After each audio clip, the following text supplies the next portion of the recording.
আজ ভিডিওতে থাকছে রাত্রিতেও কিভাবে এনজেপি থেকে গ্যাংটক পৌঁছবেন আপনারা।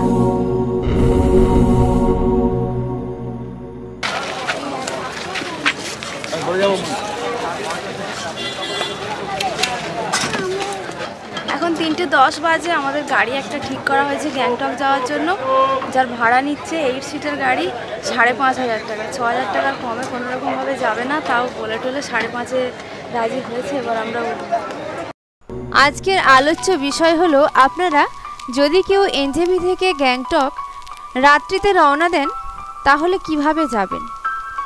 গাড়ি আগে থেকে বুক করে রাখবেন নাকি ইনস্ট্যান্ট পেয়ে যাবেন, সেই সমস্ত প্রশ্নের উত্তর নিয়ে আজকে আমি হাজির হয়েছি। রাত্রি 3:10 গাড়ি ছাড়ার পর আকাশ ধীরে ধীরে পরিষ্কার হতে শুরু করেছে। আমাদের বাড়ি থেকে হয়তো রাতের পরে কিভাবে ভোর হয় সেই দৃশ্য দেখার ভাগ্য কারুরই হয় না সেভাবে। আজ সেই দৃশ্য দেখার সৌভাগ্য হলো।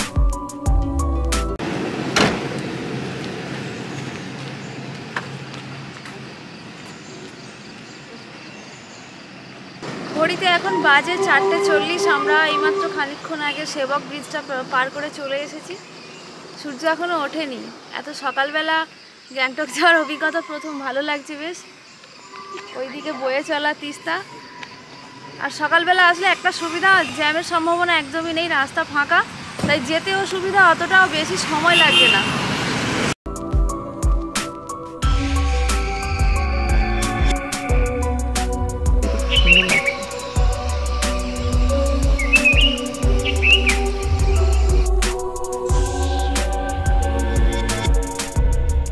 আপনারা কেউ যদি রাত্রি 2টো থেকে 2:30 নাগাদ এনজেপি স্টেশনে নামেন তাহলে আমার মতে আগে থেকে গাড়ি বুক করে রাখার কোনো দরকার নেই। সব রকম গাড়িরই বন্দোবস্ত ওখানে সব সময় অ্যাভেলেবেল থাকে, তাতে নিশ্চিন্তে গাড়ি নিয়ে নিজের গন্তব্যে পৌঁছে যেতে পারবেন। সেই সঙ্গে আরও একটি প্রশ্ন আমার মনে জেগেছিল।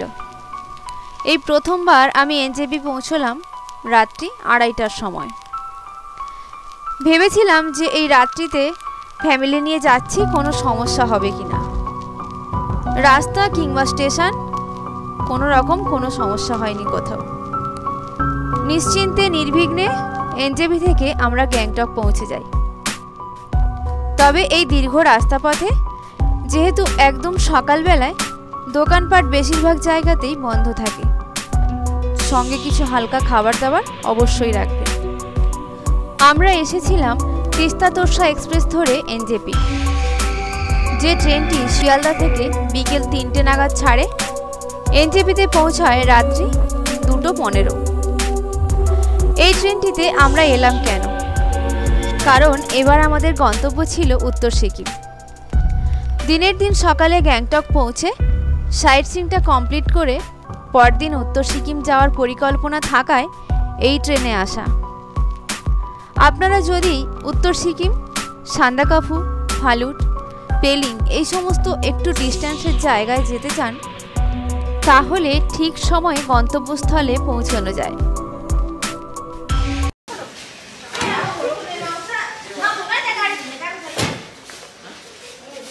চাউমিন, মোমো, চায়, কফি, কি খাবেন বলেন?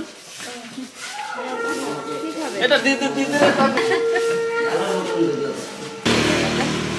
এখন 5:45 বাজে। আমরা একটা রেস্টুরেন্টে নেমে দাঁড়িয়েছি। সেই রাত 2টোর আগে ঘুম থেকে ওঠা হয়েছে, কিছু খাওয়া দাওয়া তো হয়নি। সবার প্রচুর খিদে পেয়েছে, তার সঙ্গে ক্লান্তি তো আছে প্রচুর পরিমাণে। রাত জাগা পাখির মতো সেই রকমভাবে টোটো করে ঘুরে বেড়ানো হচ্ছে। খাওয়ার অর্ডার দেওয়া হয়েছে 2 প্লেট ম্যাগি আর চা। ভোর গড়িয়ে সকাল হয়ে গেল, তাই সকালবেলা অনেক খোঁজাখুঁজির পর একটি দোকান পাওয়া গেল যেখানে শুধু ম্যাগি আর চা ছাড়া কিছুই পাওয়া যাচ্ছে না। তাই ম্যাগি দিয়ে ব্রেকফাস্ট সেরে আমরা এগিয়ে চললাম। সবার খাওয়া দাওয়া হয়ে গেছে, চা আর ম্যাগি। সকালবেলা আর কিছুই খাবার পাওয়া যাচ্ছে না। আর মাত্র এখান থেকে 45 কিলোমিটার বাকি আছে, সেইটুকু শুনে শান্তি। 1 ঘন্টা 20 মিনিটের মতো গাড়ি চলবে, তারপর আমরা গ্যাংটক পৌঁছে যাব। মানে কাকদ্বীপ থেকে ডায়মন্ড বাজার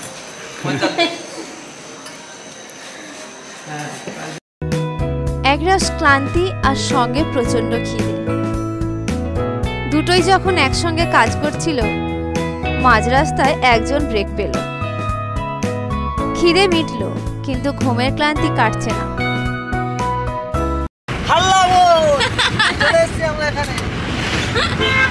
গাড়িতে আমরা সবাই উঠে পড়েছি, এবার যাওয়া হচ্ছে। এখনো 1.5 ঘন্টা বাকি আছে, তাই এবারে একটু গান টান না চালালে যাওয়া যাচ্ছে না। সেই কাল থেকে জার্নি শুরু হয়েছে, এখনো শেষ হচ্ছে না। তো মামা গান চালাও, কত ছড়া পড়েছে।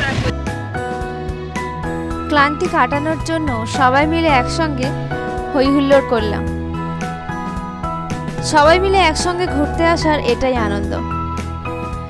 সে যাই হোক, গ্যাংটক তো পৌঁছবেন 7টা থেকে 7:30 নাগাদ। এরপরে রেস্ট নেবেন কোথায়?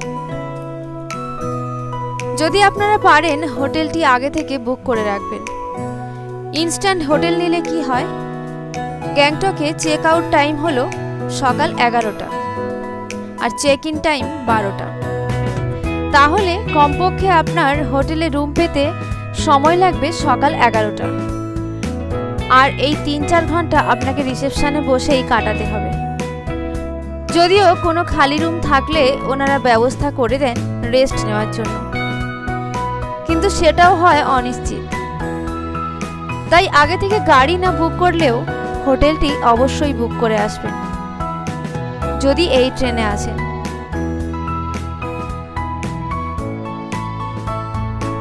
আমরা ছিলাম হোটেল হোয়াইট মাউন্টেন, নামনাং রোড অর্থাৎ মেল রোডের একদম শুরুতেই। লোকেশন এবং ভাড়া দুটোই আমার একদম ঠিকঠাক মনে হয়েছে। আপনারা চাইলে ওই হোটেলেও থাকতে পারেন। নাম্বারটি আমি ডেসক্রিপশন বক্সে দিয়ে রাখলাম।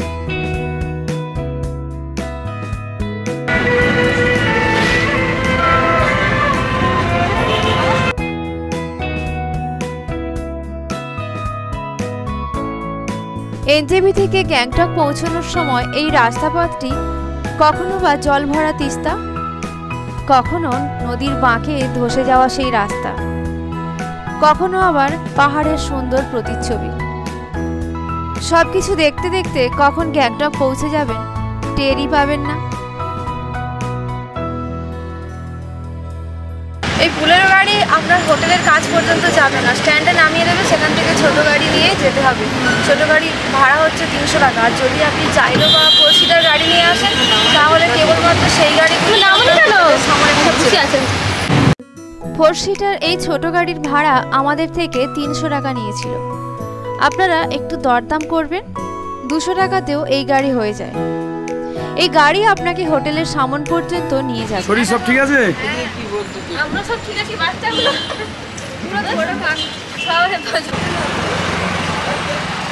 এখন ঘড়িতে বাজে সকাল 7:30।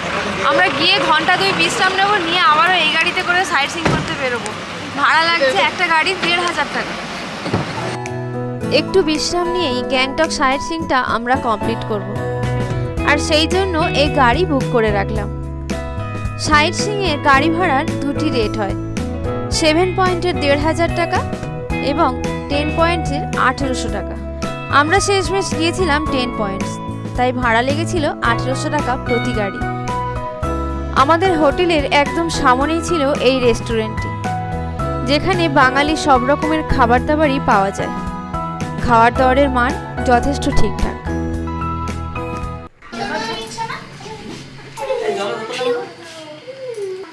এখন ঘড়িতে বাজে 10:30। আমাদের এখনো রুম দেয়নি।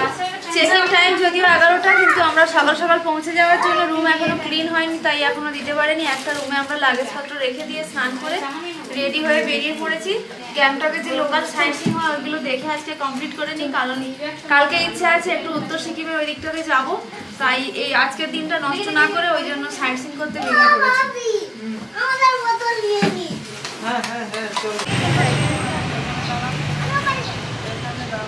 জলের বোতলটা নিচ্ছ?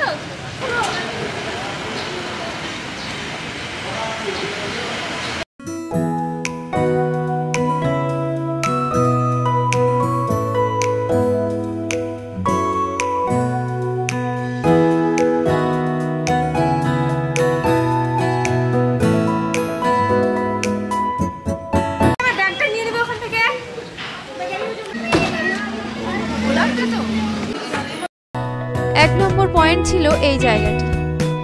ভেতরে এখানে ক্যামেরা অ্যালাউ না থাকার জন্য আমি করতে পারিনি। এখানে হাতের তৈরি বিভিন্ন রকমের জিনিসপত্র বিক্রি হয়, সঙ্গে দেখতেও পারে। বাড়ির জন্য দু একটা সংগ্রহ করে নিয়েও আসতে পারেন। জিনিসগুলো সত্যিই দেখার মতো। এরপর চলেছি আমরা আমাদের দ্বিতীয় গন্তব্য। এরপর দ্বিতীয় গন্তব্য বকথাং ওয়াটারফলস। আমরা যেহেতু বর্ষার আগে এসেছিলাম, তাই ওয়াটারফলসের জলের পরিমাণ একটু কমই ছিল। বর্ষার পরে পরে এই ফলসের জলের পরিমাণ বাড়ে। এখানে জিপ লাইন ওয়ার্ক হয় এবং সঙ্গে এই পোশাকগুলি পরেও সুন্দর সুন্দর ছবি তোলা যায়। সঙ্গে রকমারি খাবারের দোকান। সকালে ব্রেকফাস্ট আমাদের করা হয়নি সেভাবে, তাই এখানে এসে ব্রেকফাস্টটাও সেরে নিলাম। আপনারা যদি কেউ গ্যাংটক সাইট সিইং না করতে চান, উত্তর সিকিম যাওয়ার সময় রাস্তাতেই পড়বে এই বকথাং ওয়াটারফলস। যাওয়ার পথে এটি দেখে নিতে পারেন।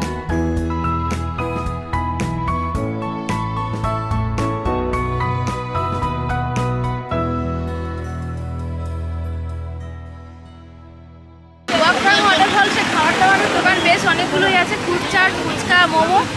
আর এখানে তবে ভেজ মোমো হবে। ভেজ মোমো নিয়েছি আমি এক প্লেট, আগে খাবো, তারপরে অন্য কিছু খাবো।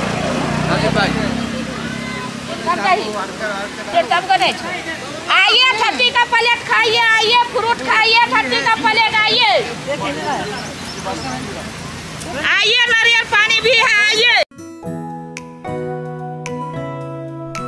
एक प्लेट फ्रूट चाट 40 টাকা, एक प्लेट ভেজ মোমো 50 টাকা। এই সব কিছু খাওয়া দাওয়ার পর চলুন পরবর্তী গন্তব্য।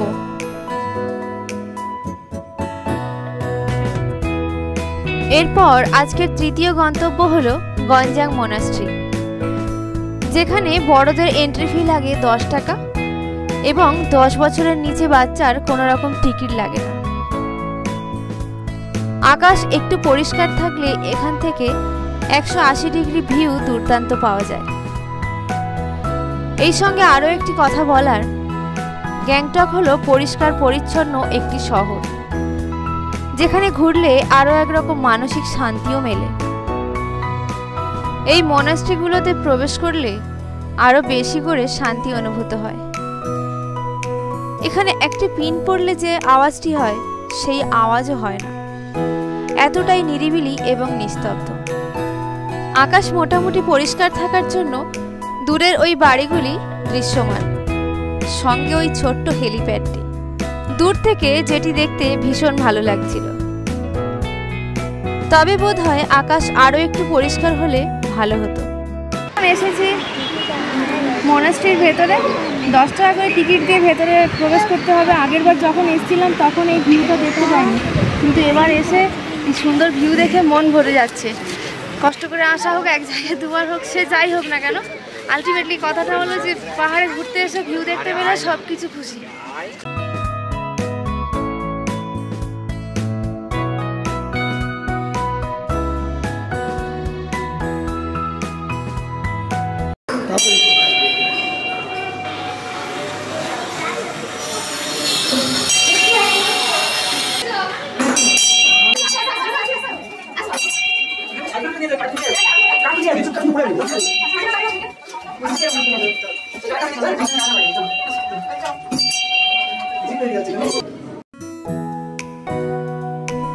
মনাস্ট্রির ভেতরে কারুকার্যগুলি ছিল দেখার মতো। আজ এই পর্যন্ত, ফিরছি পরের দিন গ্যাংটক সাইট সিইং এর বাকি জায়গাগুলি নিয়ে। আপনারা সবাই ভালো থাকবেন, সুস্থ থাকবেন আর সব সময় মনের কথা শুনে চলবেন।